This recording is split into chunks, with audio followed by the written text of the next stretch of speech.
Timmy finally built a machine that could translate Buddy Everyone, jump Popcorn's up! barks. Then the dog started giving everyone very suspicious orders. Soft afternoon light fills the backyard garden as Timmy Tinker leans over a crowded wooden workbench, surrounded by wires, tools, glass jars, and tiny metal parts.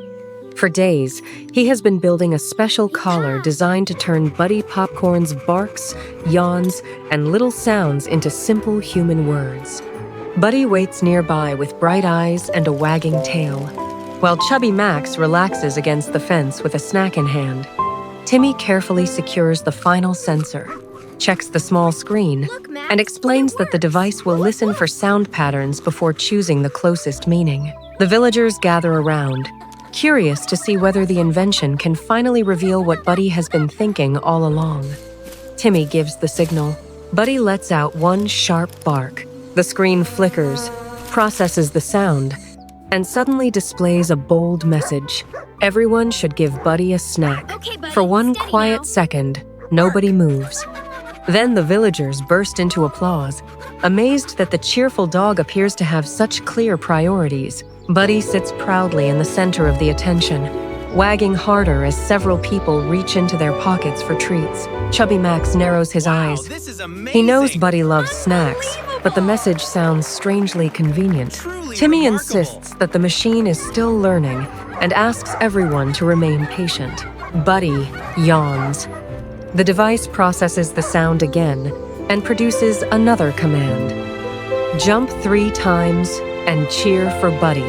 The villagers laugh, sure this but thing many of works, them Timmy? follow the Of instruction course, anyway. Max. Just needs a Soon, little the adjustment. peaceful garden turns into a silly exercise routine, with people bouncing on the grass while Buddy watches like a tiny king. Then Buddy sneezes Meeting loudly. starts. Chubby Max is standing closest to him and jumps backward in Everyone surprise, jump up! dropping part of his snack. The machine immediately displays, more food should be placed beside Buddy.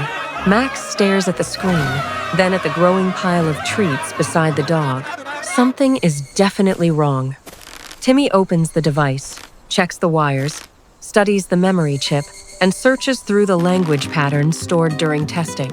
The machine itself is working properly, but its interpretation system has learned from the wrong examples. During construction, Chubby Max had spent hours beside the workbench talking about food, asking for snacks, and joking about what Buddy might say.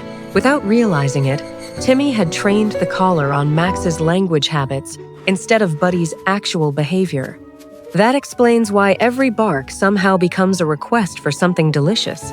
Buddy, meanwhile, looks completely innocent as the snack pile continues growing. Timmy resets the pattern library and begins again.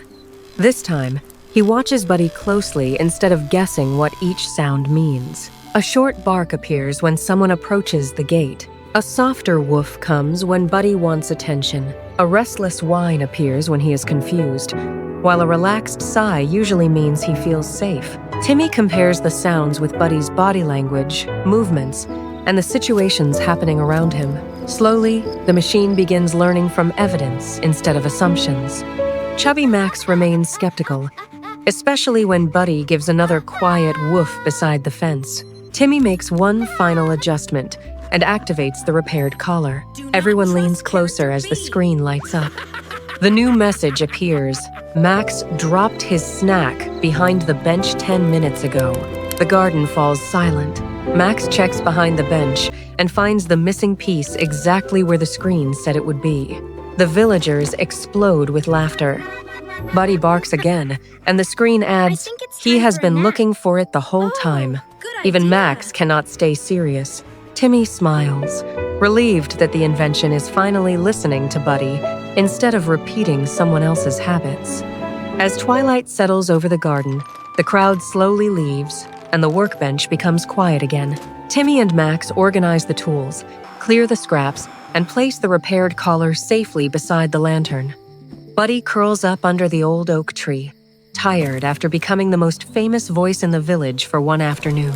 The experiment teaches Timmy an important lesson. Technology can recognize patterns, but the patterns are only as reliable as the examples used to teach them. A clever machine can still produce ridiculous answers when it learns from incomplete or biased information. That is why good invention requires testing, observation, correction, and the willingness to question results that seem too convenient. Under the stars, Timmy and Chubby Max sit beside the fence while Buddy sleeps peacefully in the grass. The strange translation device has not made Buddy human, and it has not made communication perfect, but it has helped them pay closer attention to the small signals they once ignored. Before leaving, Timmy looks back at the silent workshop and smiles. By the end, even Chubby Max admits the funny failure taught them something useful. Better answers come from better examples and more careful listening each day. The best discovery of the day was not that Buddy could speak through a screen. It was that understanding anyone begins by listening carefully instead of deciding in advance what they must be trying to say.